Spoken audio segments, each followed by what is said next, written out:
Have you ever watched a professional wrestling match? You've got the good guy, the face, waving to the crowd and promising to fight for honor. Then you've got the bad guy, the heel, who stomps around, insults everyone, and promises to break all the rules. They get in the ring, they yell at each other. One of them might get hit with a folding chair, and the crowd goes absolutely wild, screaming for their favorite. It's a fantastic show full of drama, conflict, and passion. But everyone knows, deep down, that both wrestlers work for the same company, follow the same script, and will go out for a beer together after the match is over. Now, hold that thought and look at American politics. It's an incredible performance, isn't it? Every 4 years, we get the biggest show on earth. The stage is set with red, white, and blue banners. The two main characters, one from each team, come out and tell us how different they are. One promises a bold, conservative future, a return to traditional values. The other promises a progressive, compassionate path forward, a break from the past. They debate, they run attack ads, and their supporters wave signs and get into furious arguments online. It feels so real, so important. We are told that the very soul of the nation is at stake, and our choice, our single vote, will determine the fate of the republic. It's a gripping story, and we are all cast as the audience. But what if the show is the entire point? What if the intense rivalry we see on our screens is just that, a performance designed to keep us glued to our seats? The French philosopher Jean Baudrillard talked about this kind of thing, a world where the signs and symbols of something become more real than the thing itself. He called it the hyperreal. American politics has become hyperreal. The fight between left and right is the greatest show on television, a long-running drama series with new seasons every election cycle. The characters may change, but the plot remains remarkably and depressingly the same. We are sold the illusion of a monumental choice, while the people in charge have already agreed on the most important parts of the script. The whole production is designed to manage our emotions. It turns citizens, who are supposed to be active participants in a democracy, into spectators. We are encouraged to pick a team, buy the merchandise, and cheer when our side scores a point. We get angry at the opposing team and their fans, not at the owners of the league who rigged the game. The spectacle makes us feel like we are part of something, that our passion matters. But all the while, the real decisions are being made backstage, far from the roar of the crowd, by people who aren't wearing a red or blue jersey. They're wearing the same expensive suits. Let's look at the script our political actors have been following. It's a simple, effective formula. One party, usually the Republicans, sets the pins. They'll start a war, pass a sweeping surveillance law, or cut taxes for the wealthiest corporations. They do the loud, controversial part. Then the other party, usually the Democrats, comes in to knock the pins down, or so they claim. They promise to reform the system, to make it more humane, to clean up the mess. But look closely. The war doesn't end, it just gets a new name and is managed by drones instead of ground troops. The surveillance law doesn't get repealed. It gets renewed with a few minor tweaks and a reassuring press conference. Think about the war on terror. It was launched by a Republican administration after 9/11, leading to the invasion of Iraq and the creation of the Patriot Act, a law that gave the government vast new powers to spy on its own citizens. The next Democratic administration, led by Barack Obama, came to power promising change and an end to the war. But the war in Afghanistan continued for years.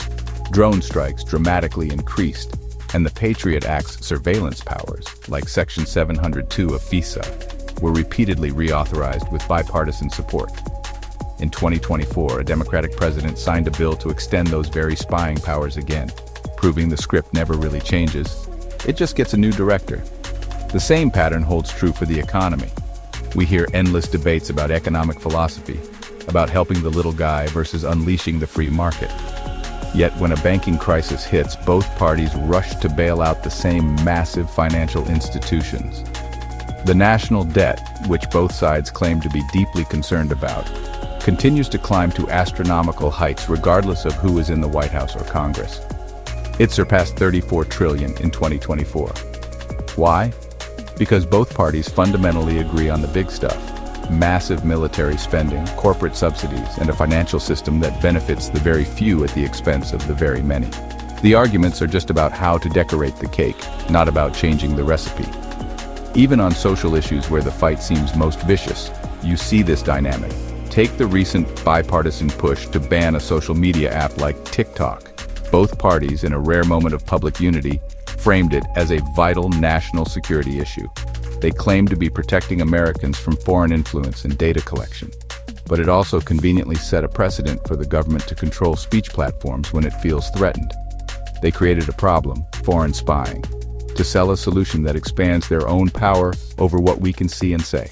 It's a classic move from the shared playbook of the powerful, a playbook that has only one team status quo. So how does this illusion of choice stay so powerful? It's all about controlling the game. The politicians and the media work together, often without even realizing it, to set the rules of acceptable debate. They create a narrow window of ideas that are considered serious or mainstream, and anything outside that window is dismissed as radical, silly, or dangerous. You can argue about whether the corporate tax rate should be 21% or 25%, but you can't have a serious televised debate about whether corporations should be paying taxes at all when they receive so much government support. You can argue about the size of the military budget, but not about whether we need a global military empire in the first place. The media plays a crucial role in this. News networks turn politics into a sport, complete with a panel of pundits from each team who argue over the play-by-play. They focus on polls, gaffes, and personality clashes rather than the substance of policy. The coverage is all about the horse race, who's ahead, who's behind, and who had a better week on the campaign trail. This frames the debate in a way that makes it impossible to question the fundamental assumptions of the system. The goal is not to inform the public, but to keep them engaged in the drama, cheering for their side and booing the other, ensuring the game itself is never questioned. This system is reinforced by the very structure of our elections. The two major parties have written the laws to make it incredibly difficult for any third party to gain a foothold. They control the debate stages, the fundraising rules, and the ballot access laws. This ensures that the choice remains limited to their two approved brands. It's like being told you have freedom of choice in a cafeteria, where the only options are a stale ham sandwich or a wilted tuna salad. You can pick one, but you're probably not going to be happy with either, and you're definitely not getting the pizza you really wanted. The system is designed to absorb and neutralize any real challenge. Think of it like a panopticon, a prison designed so that the guards can see all the inmates without the inmates knowing if they are being watched. As the philosopher Michel Foucault described, this creates a feeling of constant surveillance that makes people police themselves. In our modern political world, this has been upgraded. We willingly participate in our own surveillance through social media, feeding our data to algorithms that then feed us more content to keep us angry at the other side. Dissent is managed. The left is policed by social shaming and cancellation, while the right is policed by appeals to law and order. The end result is the same, a population that is too busy fighting itself to see the bars on the cage. So what can we do? It can feel hopeless, like being a single fan in a stadium of millions, screaming at a game that you know is fixed. The first and most important step is simply to recognize the performance for what it is. It's about pulling back the curtain and seeing the levers and pulleys that make the whole spectacle run. It means understanding that when a politician from one party says something you hate, and a politician from your party says something you love, they are often both playing their assigned roles in a drama meant to distract you. Real change doesn't come from cheering louder for your team. It comes from walking out of the stadium altogether. This doesn't mean giving up on politics. It means engaging with it in a completely different way. It means looking for the things that both parties refuse to talk about. When both the left and the right agree on something, like massive defense budgets, corporate bailouts, or renewing surveillance laws, that's precisely where our attention should be focused. These areas of silent consensus are where the real power lies. As the intellectual Noam Chomsky has argued for decades, the role of a citizen is to question the manufactured consent that the media and political class create. It's our job to ask the uncomfortable questions that the pundits on TV never will. We have to break free from the team sports mentality. Our identities are not tied to the logo of a political party. A person is not a Republican or a Democrat. They are a person who might currently vote that way. We can find common ground with our neighbors on the real issues that affect our lives. The cost of living, the quality of our schools, the safety of our communities, if we stop letting the grand spectacle divide us. The show works by making us believe that the person with a different political sign on their lawn is our enemy. But our real opponents are the ones who profit from the conflict, the ones who own both teams. Ultimately, there is hope. The illusion of choice, like any magic trick, loses its power once you figure out how it's done. The system requires our participation.